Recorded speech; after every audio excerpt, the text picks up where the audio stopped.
We're here at the Metropolitan Museum of Art looking at Mrs.N's Palace by Louise Nevelson. This piece was made from 1964 to 77, which would be considered the postmodern era, although she did work in both the modern and postmodern eras. And Emily, even though she worked in both postmodern and modern eras, her work really depended on gallery space, so that makes her more of a modern artist.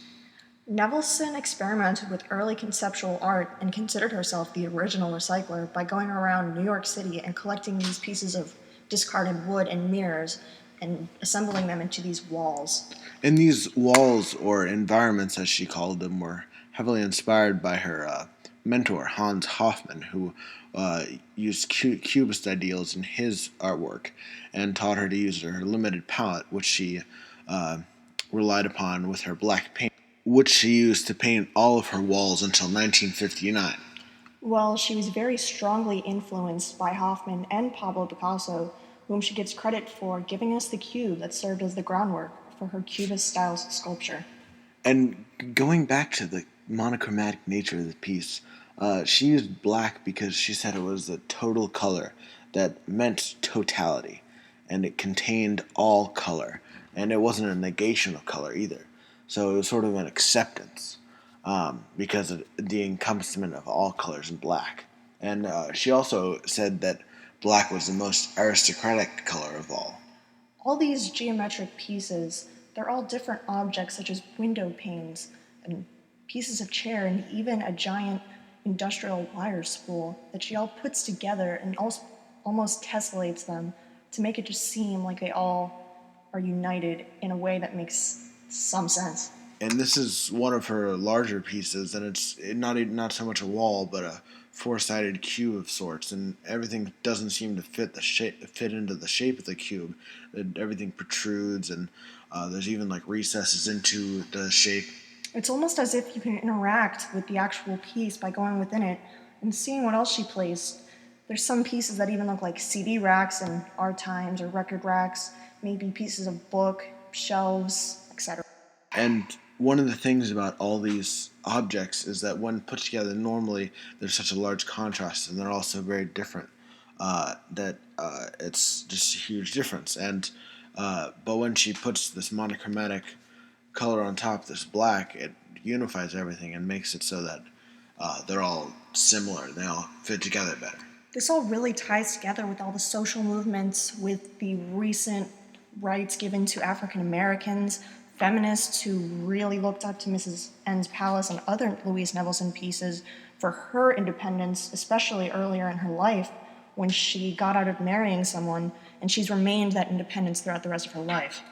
And the four sides of this piece seem to all have their own personality in some way, because one's more of a bookshelfy side. There's a side that has these sort of pots with these pipes growing out of it. It feels as if these pots, and instead of something organic like a tree or a flower growing out, it sort of represents the massive industrialization and suburbia that was occurring during this time.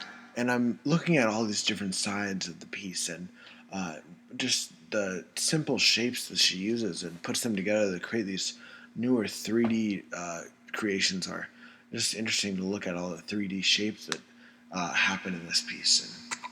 But the 3D nature of all these shapes interacting with one another is what makes this piece really interesting, because instead of these flat shapes that have no dimension, we get this shadow, and this gives the monochromatic piece some value.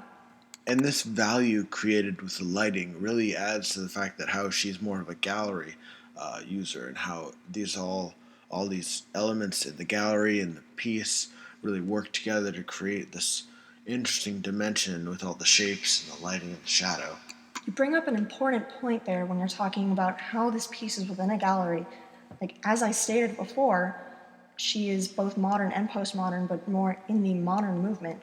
This piece wouldn't have nearly the amount of impact if it was outside of this gallery environment and didn't have the stable lighting, and it could be changed by any element of whatever space it was in.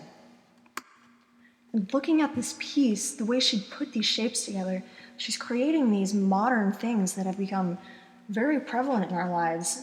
In the front panel, to the right-hand side, she connects this sort of rectangular shape with a semicircle to create a telephone.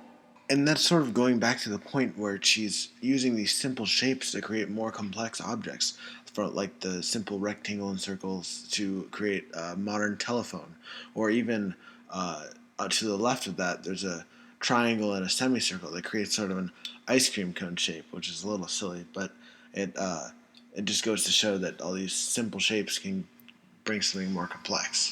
You present a very good point when you talk about the ice cream cone shape. Even though it is a little silly, all these shapes interacting with one another, it sort of gives us our own room for interpretation to what she means about this piece. That's just the thing about modernism, because in older art movements, the artist had to basically spell out what the piece was trying to tell you through a story, like atmosphere or something other than that. But this piece really lets you interpret it for yourself, and that's really the core of modernism.